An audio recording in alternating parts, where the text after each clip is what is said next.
मंदिर में दीपक नहीं चलेगा तो कहाँ चलेगा? उनके शमशान घाट में जलेगा। मंदिर में तो दीपक जलते रहे। और वो मंदिर पत्थरों को काट के बनाया गया, पत्थर काट के मंदिर बनाया गया है और उसकी विशालता है। और उसमें जो मुर्गन शिव का रूप होता है, उस मंदिर में मुर्गन शिव का रूप है। कार्तिकेय का विवाह का सबूत है, प्रमाण है। शिव जी के पुत्र है कार्तिक और गणेश, इसलिए ऐतिहासिक मंदिर है। जो लोग ऐसा कर रहे हैं मूर्खतापूर्ण कार्य कर रहे हैं और वो मुस्लिम तुष्टीकरण की वजह से कर रहे हैं, जबकि सनातन धर्म में ऐसा नहीं माना जाता है कि दरगाह है, वहाँ पर दरगाह वाले कह रहे हैं कि उससे दिक्कत आती है। तो दरगाह को दिक्कत मंदिर से आएगी। और अगर मंदिरों को दिक्कत आने लगी दरगाहों से, और अगर मंदिरों को दिक्कत आने लगी मस्जिदों से, और अगर मंदिरों को दिक्कत आने लगी इनके मकबरों से, और मंदिरों को अगर दिक्कत आने लगी इनके मदरसों से, फिर क्या होगा? फिर तो कुछ और ही होगा।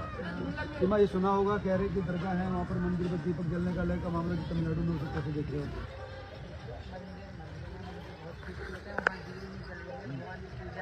पता नहीं क्या ही लोगों की सोच है आजकल, पता नहीं क्या ही हो रहा है हिंदुस्तान में। कहाँ है हमारी सरकार, क्यों हो रहा है ऐसा? मैंने बहुत दिनों से नोट किया है, आजकल पर निकल आए हैं सबके। हाँ, हाँ, हिंदुओं के खिलाफ जो फैसला करता है जैसे उसको हटाने की बात हो रही है, तो पूरी तरह से गलत है। देश हिंदुस्तान है, सनातन धर्म का है, और वंदे मातरम कहना पड़ेगा। जो रहेगा उसे वंदे मातरम कहना पड़ेगा। मत नहीं कह रहा मुर्दा कौम कहते हैं। कहना पड़ेगा क्या मतलब? कहना चाहिए, प्यार और सुनिए, हिंदुस्तान से प्रेम है ये। मुस्लिम भी 5 वक्त जो नमाजी हैं, जो 5 वक्त नमाज करते हैं, उनके यहाँ पर निशान होता है। कोई इस बात का निशान होता है कि वो जहाँ जिस देश प्रदेश क्षेत्र गांव कहीं है, वहाँ की धरती माता पर सिर रगड़ते हैं, मादरे वतन को पूजा करते हैं। और जो अपनी माँ का नहीं हुआ, पिता का नहीं हुआ, वो किसका हो सकता है? वो तो गद्दारी हो सकता है और कुछ नहीं हो सकता। उसे वही रहना चाहिए जहाँ का अपनी गद्दार है इस देश का। नहीं, अरे लग रहा है, पता लग रहा है, बिल्कुल दिख रहा है। देशभक्ति है नहीं, राष्ट्रहित है नहीं। राष्ट्र सर्वप्रथम ने मुसलमानों को बेवकूफ बना रहे हैं, इस्लाम को बेवकूफ बना रहे हैं, इस्लाम को दूसरी तरह से पेश कर रहे हैं। इस्लाम में सदैव माता का और भारत माता का और अपनी माता का, मादरे वतन का प्यार दिया गया, सम्मान दिया गया। वो सीमा कह रही वहाँ पर भी तो पाकिस्तान पाकिस्तान में जिंदाबाद बोला जाता है। वहाँ की मिट्टी को भी तो माँ बोलते हैं। माँ बोलते हैं, माँ बोलते हैं।